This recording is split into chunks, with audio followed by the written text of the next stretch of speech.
America ভয় পায় না কথাটা কিন্তু সত্য না। ভয় পায় কারে? ভ্লাদিমির পুতিন রে। আর যদি ভয়ই না পাইতো যে এই ঘটনা আজকে বাইডেন বা তার সরকার করছে, সেটা সোজাসুজি ভয়ের হিসাব। তবে মুখে পুতিন বলতে মানে বাইডেন বলতেছে কি কোনোভাবেই পুতিনের কাছে মাথা নত করবো না। তো পুতিন কাকু কি তোমার কাছে মাথা নত করবে? নেভার। দর্শক, রাশিয়া ইউক্রেন যুদ্ধকে কেন্দ্র করে পশ্চিমা শক্তি, বিশেষ করে আপনার যুক্তরাষ্ট্র যে মোরলগিরি করতে গিয়া রাশিয়ার সাথে দ্বন্দ্বে জড়াইছে, এইটার রেজাল্ট কি আসছে দেখেন। কয়েক হাজার মার্কিন নাগরিককে যে কোনো সময় উইদাউট এনি ওয়ার্নিং বালিশ ছাড়া শোয়াই দেওয়া হইতে পারে। আর এই কাজ করতে পারে রাশিয়ার সিক্রেট যারা মানে কি বলা হয় যে গুপ্তচর আছে, যারা এমন সিস্টেমে ঘটনা ঘটাবে দেখতে মনে হবে দুর্ঘটনা। রাশিয়া একটা তদন্ত কমিটিও করবে, কাউকে অ্যারেস্টও করবে, কিন্তু নিমিষেই নাই হয়ে যেতে পারে কয়েক হাজার আপনার মার্কিনীদের প্রাণ। আর যুক্তরাষ্ট্রের সতর্কতা কথা, রাশিয়ায় যে সকল মার্কিন নাগরিকরা অবস্থান করছে তাদেরকে যে কোনো সময় ঠোকা হতে পারে এমন আশঙ্কার পর একটা ওয়ার্নিং হিসাবে রাশিয়ায় বসবাসকারী মার্কিনীদের প্রতি বার্তা পাঠিয়েছে। এখনও কিন্তু রাশিয়াতে মার্কিন দূতাবাস আছে, এটা মাথায় রেখেন। দেখেন, সারা পৃথিবীর অনেক দূতাবাস রাশিয়া থেকে গেছে গা, রাশিয়া অনেক দেশ থেকে দূতাবাস নিয়ে আসছে, কিন্তু আমেরিকার দূতাবাস রাশিয়াতে আছে, রাশিয়ার দূতাবাসও আমেরিকাতে আছে এখনও। কয়েকদিন আগে মানে গত পরশুদিন সম্ভবত মার্কিন দূতাবাসের যিনি ছিলেন রাষ্ট্রদূত, তারা ঢাকায় নিয়ে কিন্তু পুতিন খুব গরম বাস দিছে। এরপরে এই ঘটনা আসছে। রাশিয়ায় বসবাসরত মার্কিন নাগরিকদেরকে আপনার সতর্ক করেছে দেশটির মার্কিন দূতাবাস। তাদের আশঙ্কা চরমপন্থীরা অথবা গুপ্তচররা মার্কিন নাগরিকদের উপর একটি হামলার ছক কষেছে।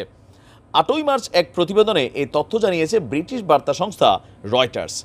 মস্কোতে অবস্থিত মার্কিন দূতাবাস বলছে, দেখেন সারা পৃথিবীরে ডিভাইডেড কইরা আমি বলছি না যে এরা কিন্তু এগুলো ঠিক রাখে। মার্কিন নাগরিকদের ভিড় এড়িয়ে চলা এবং তাদের চারপাশে যে কোনো মানুষের বিষয়ে সচেতন হওয়া উচিত। আর এখন কোন ধরনের পরিস্থিতিতে কিভাবে ঠোকা হবে এটা সম্পর্কে কোনো তথ্য জানানো হয়নি।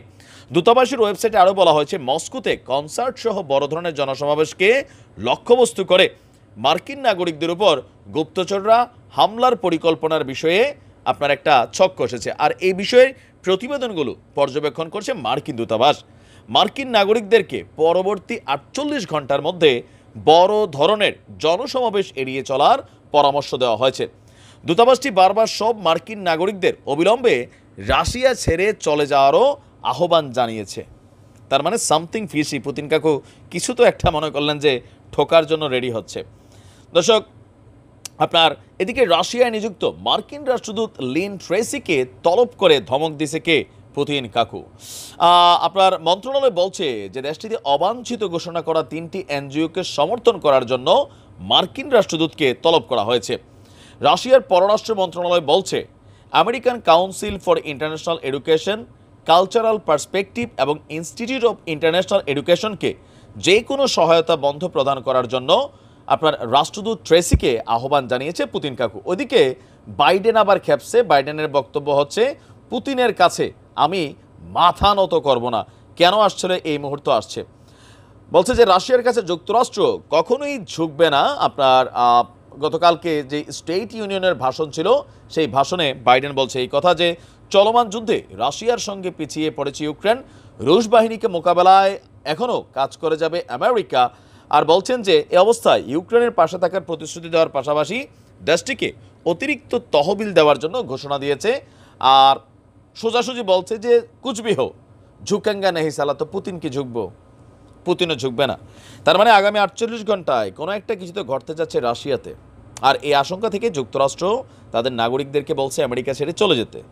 মানে রাশিয়া ছেড়ে আমেরিকায় চলে আসতে। আর যদিও থাকে, খুব সাবধান, কোনো একটা টিম তো পুতিন কাকু মাঠে নামাইছে। দেখা যাক 48 ঘন্টার মধ্যে কী ঘটে। ভালো থাকুন, নাকি এটাও রাশিয়া সম্পর্কে অপপ্রচার, উই ডোন্ট নো। আসসালামু আলাইকুম।